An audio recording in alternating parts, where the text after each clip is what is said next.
Meski tersisa 1 bulan sebelum Presiden dan Wakil Presiden terpilih Prabowo Subianto dan Gibran dilantik pada Oktober mendatang, namun belum juga diketahui siapa saja nama-nama yang akan masuk dalam jajaran pemerintahan keduanya. Tak hanya dari partai politik, organisasi keagamaan seperti PP Muhammadiyah juga telah bersilaturahmi dengan Presiden terpilih Prabowo Subianto. Meskipun belum diketahui apa saja yang dibahas dalam pertemuan tertutup itu.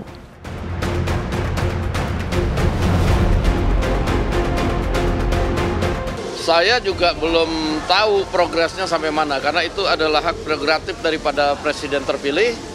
Nah, beliau pada saat ini memang berkonsentrasi untuk menuntaskan nomenklatur, menuntaskan jumlah, dan menuntaskan kriteria yang akan mengisi kabinet yang akan datang. Kriterianya apa aja sih, Bang? Kalau Golkar tadi disebut ada 4 nama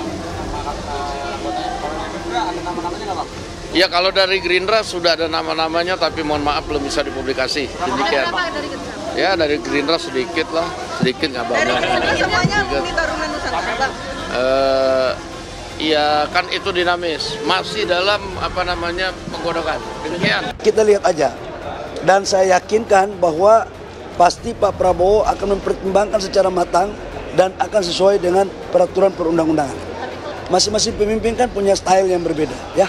Pak Bahlil, tapi semua ketua umum sudah diberitahu jatahnya juga dan berapa besarannya itu sudah dijelaskan ya? Ya ada deh. Ya saya memang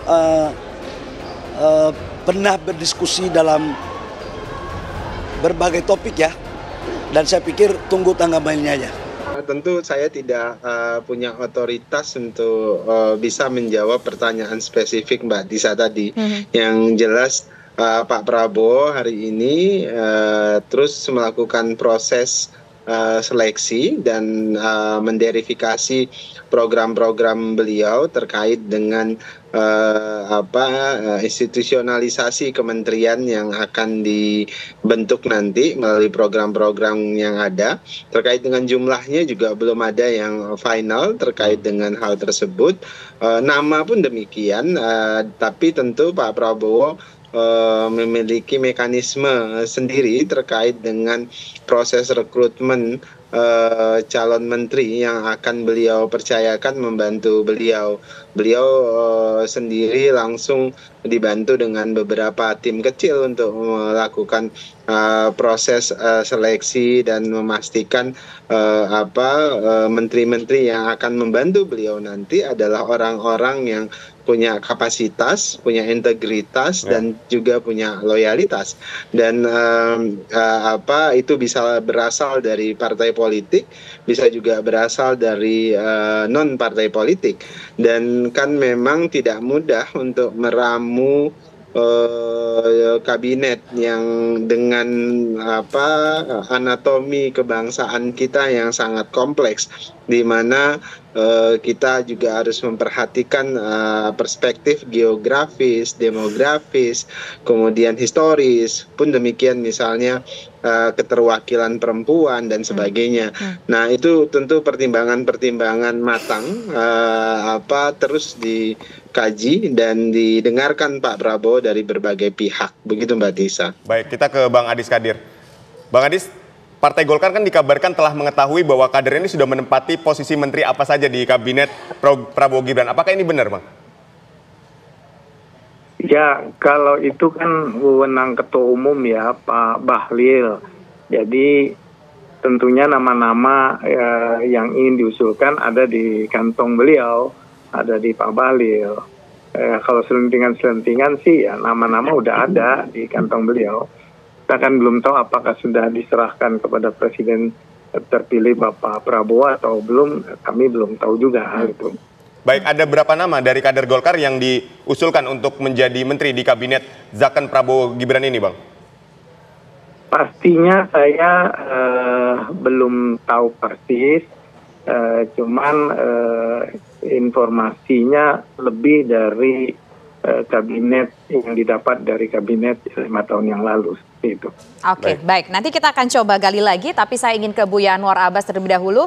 ini kan sudah ada pertemuan Pak Prabowo dengan pihak dari PP Muhammadiyah, Buya. Apakah betul akan mendapatkan kursi yang akan diberikan kepada Muhammadiyah, dan kira-kira menteri apa sih yang akan diberikan kepada Muhammadiyah, Buya? Ya, Assalamualaikum warahmatullahi wabarakatuh. Waalaikumsalam. Saya rasa pertemuan antara Ketua Umum saya Pak Haidar Nasir dengan Pak Prabowo, Presiden terpilih, itu adalah pertemuan silaturahim ya. Tentu saja dalam pertemuan tersebut telah terjadi diskusi dan dialog tentang bagaimana masa depan bangsa dan juga tentang bagaimana struktur susunan kabinet yang akan datang ya.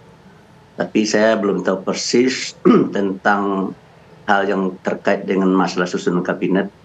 Tapi yang jelas jika seandainya Pak Prabowo akan menyusun kabinetnya, tentu saja harus ada elemen-elemen dari partai politik, sudah jelas ya. Karena banyak partai yang mendukung beliau.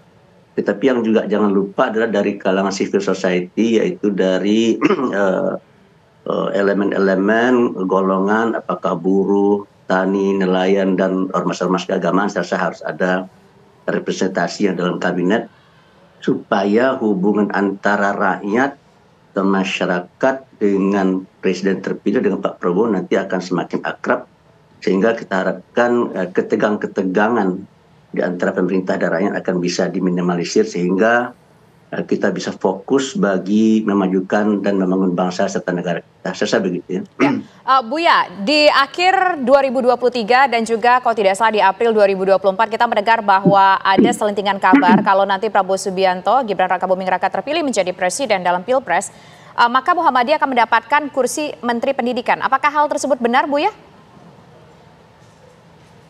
Ya, saya rasa bisa benar dan bisa juga tidak benar ya. Tapi yang jelas begini, pada posisinya, pada sejatinya Muhammadiyah tidak dalam kapasitas meminta ya, karena itu adalah hak prerogatifnya Presiden. Tetapi jika Pak Prabowo mempercayakan kepada Muhammadiyah, apakah dalam bidang pendidikan, dalam bidang kesehatan, dalam bidang yang lain-lain, maka tentu saja Muhammadiyah akan siap. Karena Muhammadiyah cukup banyak punya sumber daya manusia yang menurut saya layak dan pantas untuk duduk pada posisi-posisi penting. Tetapi siapapun nanti, kalau seandainya memang benar ya, maka saya mengharapkan para politisi yang menjadi menteri dan juga wakil-wakil dari ormas keagamaan atau wakil-wakil dari elemen-elemen golongan yang duduk dalam pemerintahan Pak Prabowo, hendaknya mereka jangan lagi menjadi politisi ya, tapi haruslah menjadi negarawan. Jadi yang dipikirkannya bukan dirinya atau keluarga atau partai atau kelompoknya, tapi yang dipikirkan adalah bangsa dan rakyat negeri ini yang sama kita cintai. Saya begitu.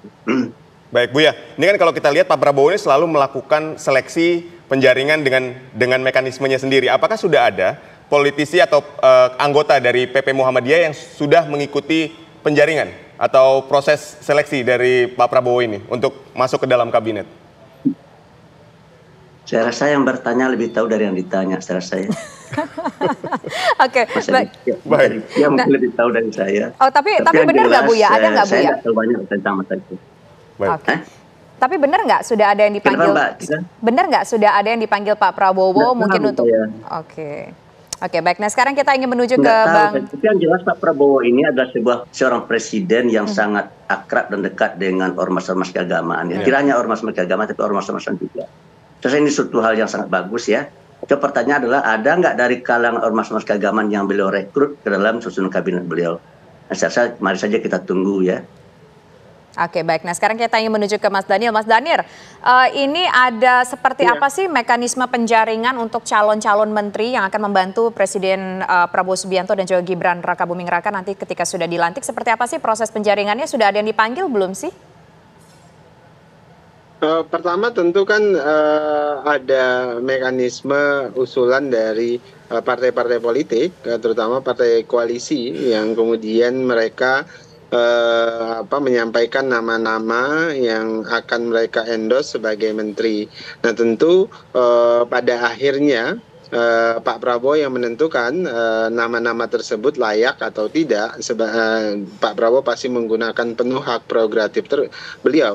Dengan catatan Pak Prabowo tentu memberikan catatan calon menteri itu harus punya integritas, artinya komitmen pemberantasan korupsi yang selama ini sering disuarakan Pak Prabowo itu harus terpatri di setiap pribadi yang akan diajak Pak Prabowo bekerja di kabinet. Kemudian kedua tentu kompetensi, itu yang hari ini banyak disebut oleh Pak Sekjen Gerindra, Pak Ahmad Mujani, juga disebutkan oleh Pak Sufmi Dasko terkait dengan Zakon Kabinet, di mana kabinet yang ingin dibentuk Pak Prabowo tentu harus memiliki kompetensi, skill. Mereka-mereka yang bergabung harus memiliki kompetensi, dan kompetensi itu bisa hadir, bisa juga berasal dari partai politik, bisa juga berasal dari luar partai politik. Nah, kemudian yang ketiga tentu ya syaratnya harus loyalitas penuh kepada rakyat, loyalitas penuh kepada presiden sebagai sebagai satu-satunya pemimpin yang memimpin kapal Indonesia di 5 tahun ke depan nanti. Jangan sampai kemudian ketika menjadi menteri, kalau kemudian dia dia dari partai politik, dia lebih loyal kepada ketua umum partai dan sebagainya, atau dari ormas dia misalnya lebih loyal kepada ormasnya dan sebagainya. Yang jelas komitmennya harus kepada bangsa dan negara, komitmennya harus kepada kapten kapal, dalam hal ini presiden. Nah, kemudian proses selanjutnya tentu Pak Prabowo paham betul men-tracking rekam jejak dan sebagainya. Nah, oleh sebab itu proses apakah dipanggil atau tidak itu Pak Prabowo punya mekanisme sendiri yang terus terang saya tidak bisa bicara lebih lanjut terkait dengan itu, karena Pak Prabowo memiliki gayanya sendiri, sehingga nanti pada waktunya Pak Prabowo akan bicara.